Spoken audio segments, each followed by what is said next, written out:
DC here. Hi, guys and gals. Hey, it's Monday, and Monday is tag day. I'm sitting outside, and I'm getting ready to do Dave Nicholson's last Saturday's 7-question tag, and I am drinking a beer. Why am I drinking a beer on Monday? Well, first off, it's Monday. I can do what I want. I'm retired.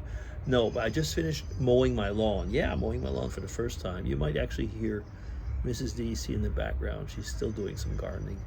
But usually after mowing the lawn, and it's like a close to 2 hours work to mow the lawn, and I like to take a beer after. But now I'm sitting down and getting ready to do a tag, and it's 28 degrees, or no, what is it? It's 23. Yesterday was about 28, and so Celsius. It's warm. It's really warm. But tomorrow it's going to go down to about 14. So yeah. Oh yeah, vlogger's itch. Doesn't that always happen? Okay, question one. So Dave, thank you for these 7 questions, and let's start. Question one. From which public place you're more likely to get banned? Hmm. Uh, I don't think I'd get banned from a public place. I partially got banned from a church once, from a church meeting, where I actually told the pastor that well, actually uh, I brought the teaching that was told when I went to a Christian conference, and the pastor didn't appreciate that I told the ladies what was told at that Christian conference, which, by the way, was a Brethren Christian conference. So those of you who know church denominations would probably be surprised, but it was an open Brethren, and the pastor that I had at the time really didn't appreciate that I was telling them what, you know, probably didn't appreciate it when I was talking about freedom. Anyway, question 2. What is the one thing that you'd find similar in a date or a job interview?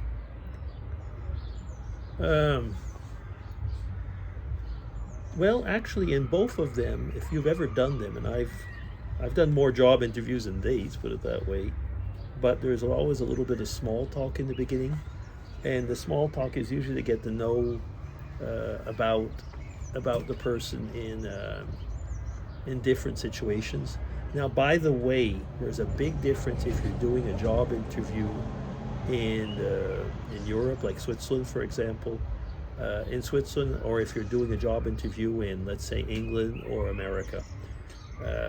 I don't know if it's a question of English versus Germanic or what, but we will ask about, over here, we'll ask about hobbies, we'll ask about books, we'll ask about culture, because we want to find out about the person in a general way, just as much to see if how the person is all rounded, than if they're actually competent on the job. Of course, we ask those questions, but if you're in North America or in England, you're not allowed to ask those questions. It's seen as discriminatory.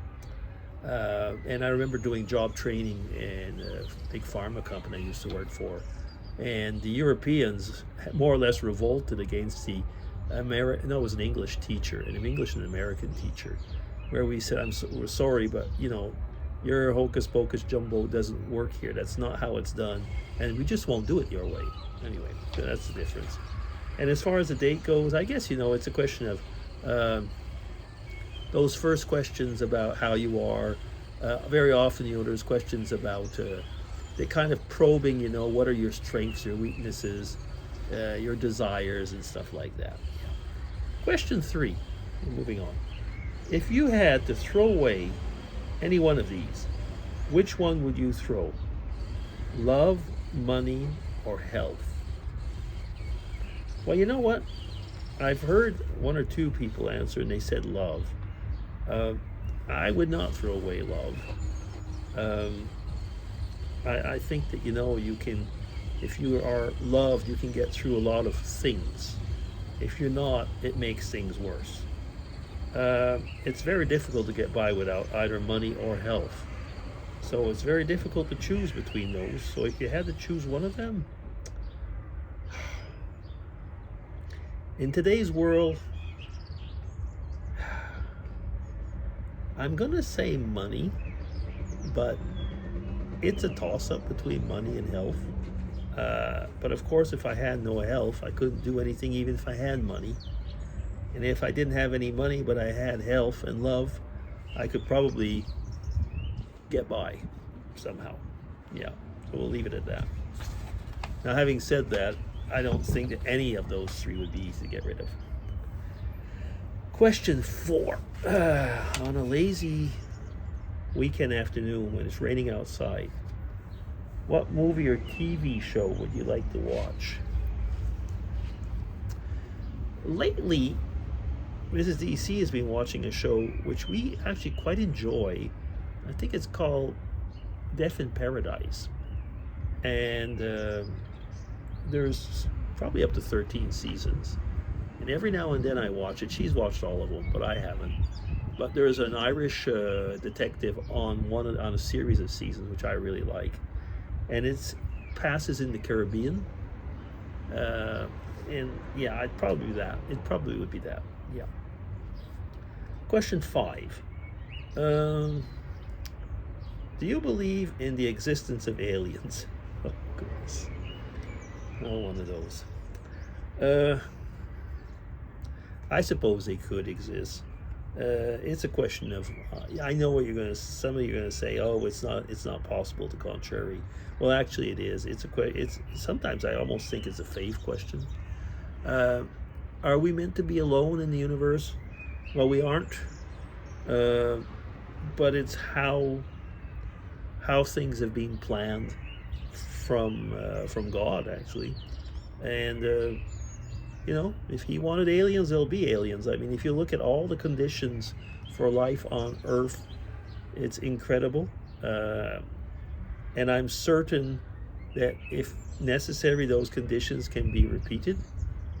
But, once again, what are aliens? What is life form? Are we talking about human consciousness? Or what? So... the answer is Jein. If you don't know what Jein is, it's kind of a mixture in German of Ja and Nein. So yeah. Question 6. What is the earliest time that you have ever got up from bed? I guess one could say when you don't go to bed, so you count it as the day before. I don't know. Like, let's say we would get up for bed for going off for a trip. Maybe it would be 3 or something like that. When I used to work in Basel, I would get up at 4:15 about in the morning every day. But 3-ish, yeah, something like that.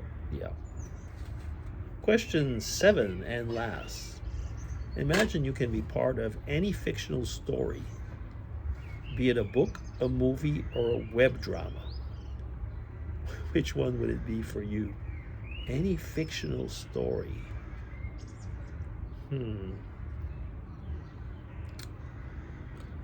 Fictional story.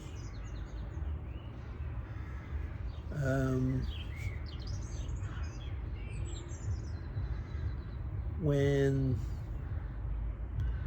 I was a kid, I used to read certain action stories, and one of them was called The Indian Mummy Mystery.